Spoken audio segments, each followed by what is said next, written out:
사도신경으로 우리의 믿음을 고백하시겠습니다. 전능하사 천지를 만드신 하나님 아버지를 내가 믿사오며 그 외아들 우리 주 예수 그리스도를 믿사오니 이는 성령으로 잉태하사 동정녀 마리아에게 나시고 본디오 빌라도에게 고난을 받으사 십자가에 못 박혀 죽으시고 장사한 지 사흘 만에 죽은 자 가운데서 다시 살아나시며 하늘에 오르사 전능하신 하나님 우편에 앉아 계시다가 저리로서 산자와 죽은 자를 심판하러 오시리라. 성령을 믿사오며 거룩한 공회와 성도가 서로 교통하는 것과 죄를 사여 주시는 것과 몸이 다시 사는 것과 영원히 사는 것을 믿사옵나이다. 아멘. 425장 찬송을 다 함께 부르시겠습니다. 425장 찬송을 부르시겠습니다.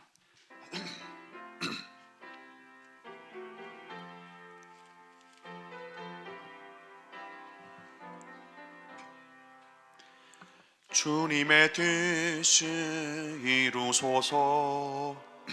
고요한 중에 기다리니 진흙과 같은 날 빚으사 주님의 형상 만드소서. 주님의 뜻을 이루소서. 곧 발 앞에 엎드리니 나의 맘속에 살피시사 눈보다 희게 하옵소서. 주님의 뜻을 이루소서. 병들어 몸이 피곤할 때 권능의 손을 내게 펴사 강건케 하여 주옵소서. 주님의 뜻을 이루소서. 온전히 나를 주장하사 주님과 함께 동행함을 만민이 알게 하옵소서. 아멘.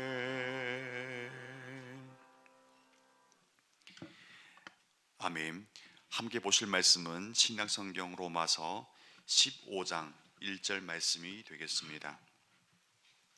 신약성경 로마서 15장 1절 말씀, 한 절의 말씀이 되겠습니다. 신약성경 로마서 15장 1절 말씀을 다 함께 보시겠습니다. 찾은 말씀을 한 목소리로 합독하시겠습니다.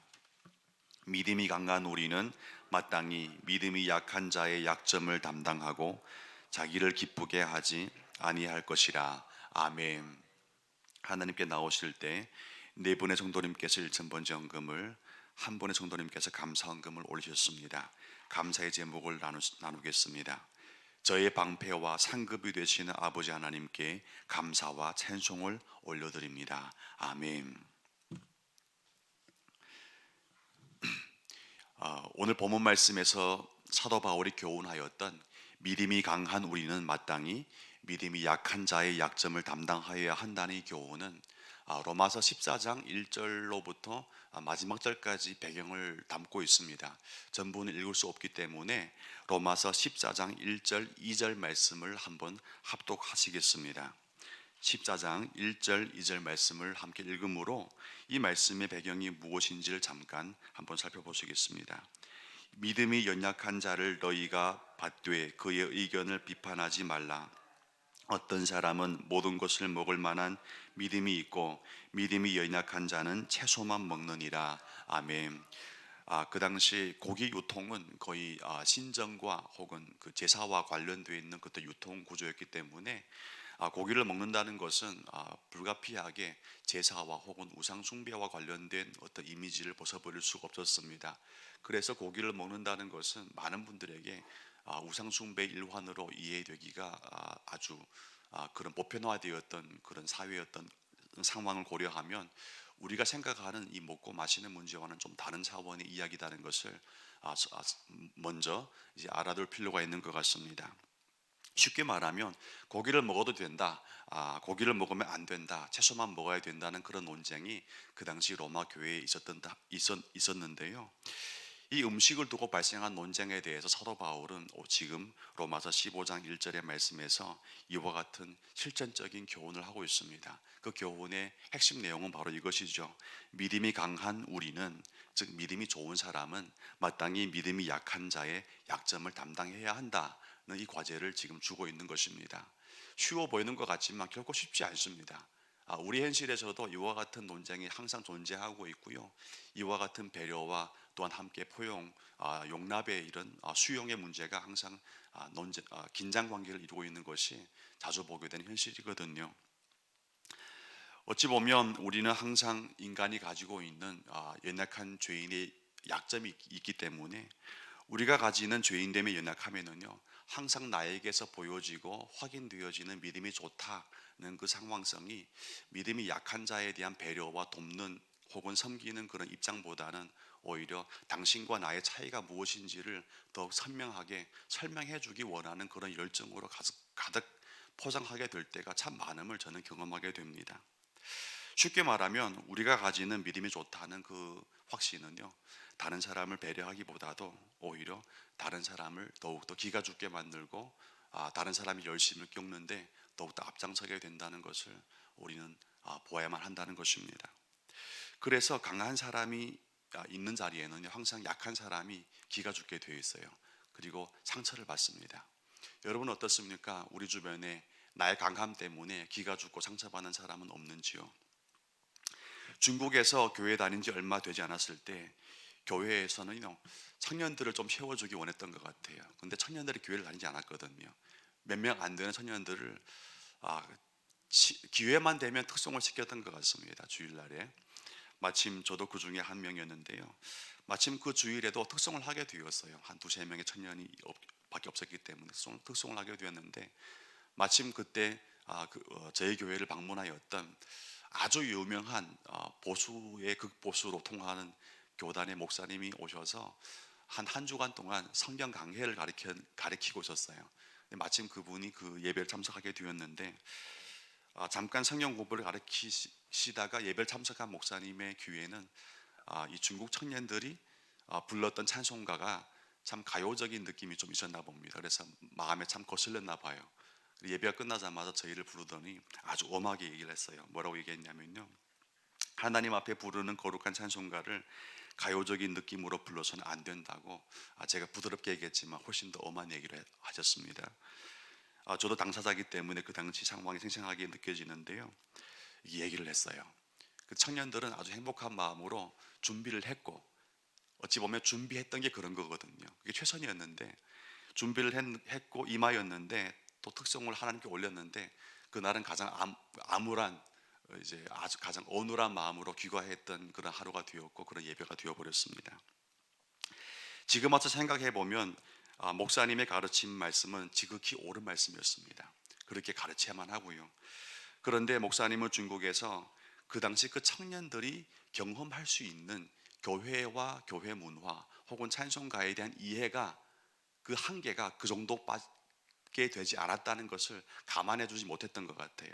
다시 말하면 이 사람들이 가지고 있는 한계가 바로 그 수준이다는 것을 감안했더라면 좀 더 부드럽게 혹은 나의 강함과 나의 옳은 주장으로 상대방을 배려할 때, 상대방을 교육할 때 보다 좀 지혜로운 방법을 했을 것 같은데 그 당시에는 그와 같은 지혜로움이 좀 약간 결여되었던 것 같아요. 왜냐하면 상대방의 한계를 인정해 주지 못했으니까요. 지금 생각하면 저도 발박을 했을 것 같은데 저희가 보고 들은 게 그것뿐입니다 라고 얘기했을 것 같아요. 근데 그 당시에는 이제 듣기만 했는데요, 여러분 나보다 약한 자의 상황을 깊이 배려해 주지 못하고 주장하였던 나의 바른 논리는 어찌 보면 약한 자의 그 상황성을 우리가 또 돕는다는 것보다도 그 약한 자의 상황성을 보다 더 악화시키거나 연약하게 만들고 기가 죽게 만들고 상처받게 만드는 그런 방법이 될 수 있다는 것을 우리는 알 필요가 있습니다. 여러분 온 우주 만물 가운데 가장 강한 분이 누구입니까? 바로 예수님이십니다. 예수님보다 강한 분이 어디 있겠습니까? 골로새서 1장 6절에 보면 이렇게 말씀합니다.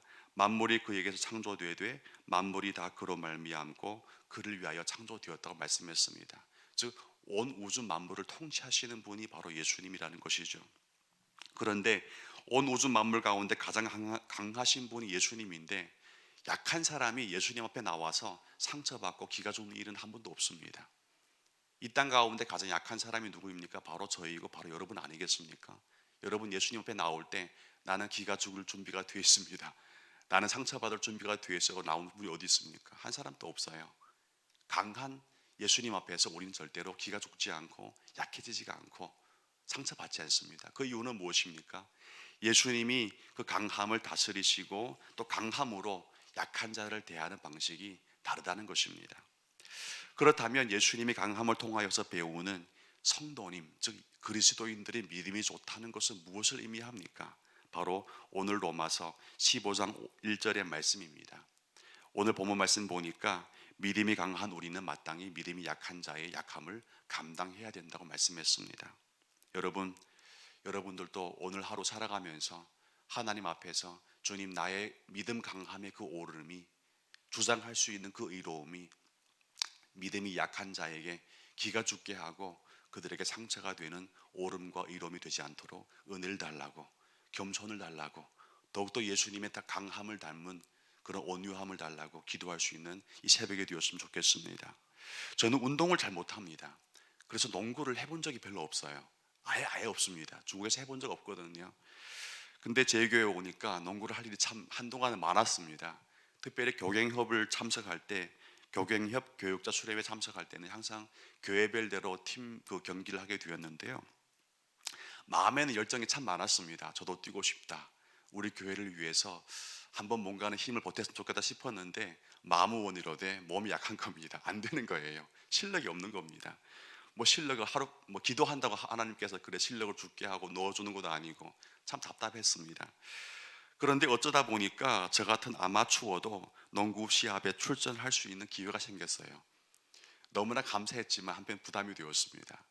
마침 그 시합할 때 저희 교회 장로님 중에 한 분이 현장에 오셔서 저희 교육자 팀의 그 농구를 코치해 주셨는데 장로님이 던져주신 말씀이 참 마음의 위로가 되었어요. 저와 같은 약한 사람, 실력이 없는 사람에게는 그 위로가 되었습니다. 뭐라고 말씀했냐면, 목사님, 농구를 해보지 못해도 괜찮습니다. 공을 받으면 우리 팬에게 넘겨주기만 하세요. 이렇게 얘기하는 거예요. 얼마나 복잡한 농구입니까? 그 경기가 얼마나 이제 치열하고 얼마나 이제 긴박합니까? 그럼에도 불구하고 아주 쉽게 얘기했어요. 목사님 괜찮아요. 공을 받으면요, 공을 잘 넘기만 주기만 하면 됩니다. 농구는 쉬운 거네. 마음이 확신이 생겼어요.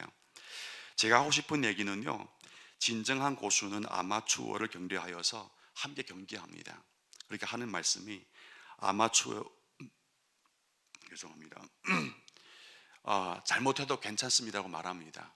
하는 얘기가 그저 넘겨만 주세요 이렇게 얘기합니다. 근데 어정쩡한 고수는 어떻게 합니까? 아마추어가 경기하는 꼴을 못 봅니다. 아주 못마땅하게 생각해요. 그리고 하는 이야기들이 있습니다. 왜 경기에 나와서 힘들게 하냐고 말합니다. 그리고 잘못할 거면 집에 가서 쉬라고 말합니다. 그게 어정쩡한 고수와 진정한 고수의 차이거든요. 여러분들은 어떻습니까? 우리의 믿음의 경지는 진정한 고수, 즉 강한 자의 입장에 와 있습니까? 아니면 어정쩡하게 나도 모르고 모두 다 모르는 그런 상황에 와 있습니까? 성도 여러분, 인생의 여정 속에서 아마추어를 격려하여 함께 경기하는 진정한 믿음이 강한 자의 기쁨을 누리시길 바랍니다. 여유 있고 좀 더 아량이 있는 그 마음이셨으면 좋겠습니다.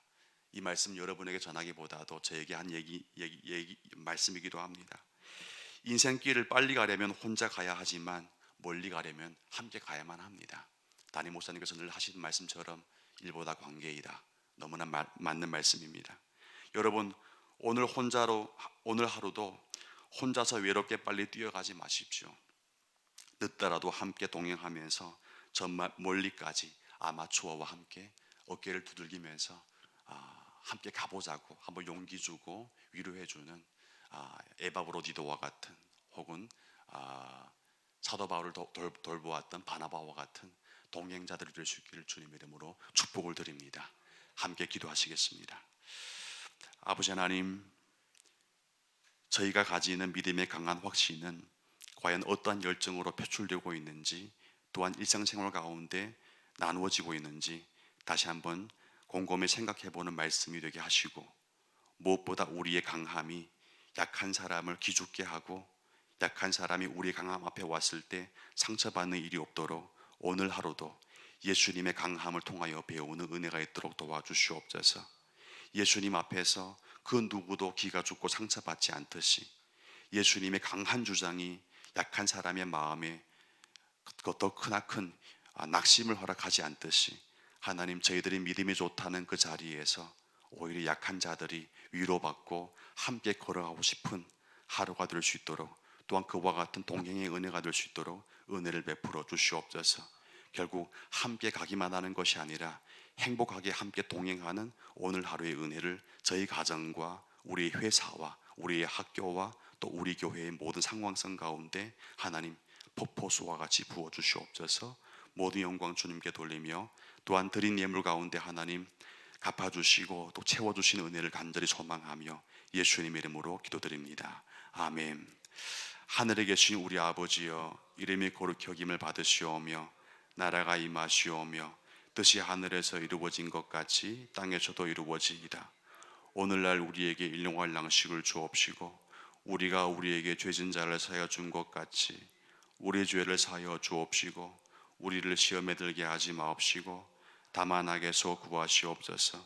대개 나라와 권세와 영광이 아버지께 영원히 있사옵나이다. 아멘. 오늘 로마서 15장 1절 말씀이 여러분에게 주신 교훈의 말씀이 있다면 붙잡고 한 조목 결단을 기도했으면 좋겠습니다. 더 나아가서 박동주 선교사님의 가족들을 위로해 주시고 사모님의 건강을 속히 회복해 주시옵소서.